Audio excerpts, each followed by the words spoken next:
தூய்மை பணியாளர்கள் நீங்கள் அறியாத துறவி நண்டுகளின் ரகசியங்களை பார்க்கலாம் வாங்க. துறவி நண்டு அதாவது பார்த்தீங்கன்னா 10 காலி வரிசையை சேர்ந்த மெல்லுடலியாகும். இதில் தோராயமாக 1100 வகைகள் இருப்பதாக கணக்கிடப்பட்டுள்ளது. பொதுவாக துறவிகள் தங்கள் இருப்பிடங்களை அடிக்கடி மாற்றி கொண்டிருப்பதை போலவே இந்த நண்டுகளும் அவை வாழும் வீட்டை அதாவது சங்கின் கூடுகளை மாற்றிக்கொண்டே இருக்கிறதால இவற்றின் துறவி நண்டு என்றும் சன்னியாசி நண்டுகள் என்றும் அழைக்கப்படுகிறதாம். இந்த நண்டுகள் வளர வளர தங்கள் கூட்டினையும் மாற்றிக்கொள்ளும். இவை உண்மையான நண்டுகளை விட லாப்ஸ்டர்களுடன் நெருங்கிய தொடர்புடையவையாம். நிலத்தில் வாழும் துறவி நண்டுகள் இரவு நேரங்களில் சுறுசுறுப்பாக இருப்பதுடன் ஈரப்பதமான சூழலில் வாழக்கூடியவை. துறவி நண்டுகளின் முன்பகுதி தடித்த ஓடால் ஆனது. ஆனால் வயிற்றுக்கு கீழே இருக்கும் பின்பகுதி பார்த்தீங்கன்னா மென்மையானது. அங்கே இறுக்கமாக பற்றி கொள்ளக்கூடிய கொக்கி போன்ற ஒரு உறுப்பு இருக்கிறதாம்.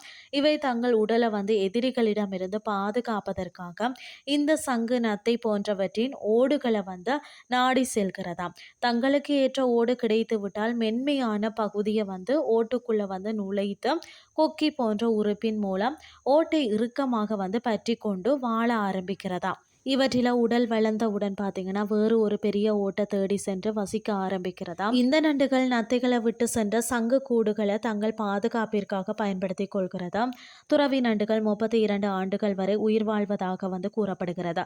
நீண்ட கொம்புகளும் நீண்டு வளர்ந்த ஒரு வயிறுமுடைய அந்த இவை தங்கள் வளர்ச்சிக்கேற்றவாறு கூடுகளை தேர்ந்தெடுத்து அதற்குள்ள தங்களுடைய உடலை நுழைத்து கொண்டு தலையை மட்டுமே வெளியில நீட்டியவாறு இருக்குமாம்.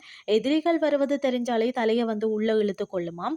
தங்களுடைய உருவத்திற்கு ஏற்றவாறு சங்குகளின் ஓடுகள் அமையாத பொழுது எதிரிகளிடம் மாட்டிக்கொள்கிறது. துறவி நண்டுகள் பார்த்தீங்கன்னா சின்னஞ்சிறு கடல் சாமந்திகளை சங்கு ஓடுகளின் மேற்புறத்தில் ஒட்டி வைத்து கொள்ளும். எதிரிகள் இந்த நண்டுகளை பிடிக்க வரும் பொழுது கடல் சாமந்திகள் ஆடுவதை பார்த்து பயந்தோடி விடுமாம். இந்த நண்டுகள் சாப்பிட்டு விட்டு போட்ட அந்த புழுக்கள் பூச்சிகளின் மிச்சத்தா கடல் சாமந்திகள் சாப்பிடுகிறதாம். இப்படி இரண்டும் ஒன்றுக்கொன்று உதவி செய்து கொண்டு கடலுக்குள்ள உயிர் வாழ்கிறதாகவும் சொல்லப்படுகிறது. அது மட்டுமில்லாமல் துறவி நண்டுகளை பார்த்தீங்கன்னா தூய்மை பணியாளர்கள் என்றும் சொல்லுவது உண்டா. காரணம் இவை இறந்து போன விலங்குகளின் சதை துணுக்குகள் சிப்பிகள் கடல் தாவரங்கள் போன்றவற்றை உண்டு சுற்றுச்சூழலை சுத்தமாக்குகிறதாம். உணவு தேடுவதற்கு கண்களை விட வாசனையை அதிகம் நம்புகிறதாம். உணர்வதற்கு கூர்மையான அன்றனாக்களை பயன்படுத்துகின்றன. நன்னீரம் கடல் நீரம் கலக்கும் உவர் நிலங்கள்ல அமைந்திருக்கும் சேற்று பகுதிகள்ல இவற்றை அதிகம் காணலாம். தமிழகத்தின் கடலோர பகுதிகளில் மட்டுமே 11 வகை துறவி நண்டுகள் பரவலாக காணப்படுகிறது. இன்றைய கிறிஸ்டி உங்களுக்கு பிரயோசனமாக அமைஞ்சிருக்கும்னு சொல்லி நான் நம்புறேன். இதே மாதிரி மற்றும் ஒரு கிறிஸ்டின் வேலையாக உங்களை சந்திக்கிறேன். நன்றி.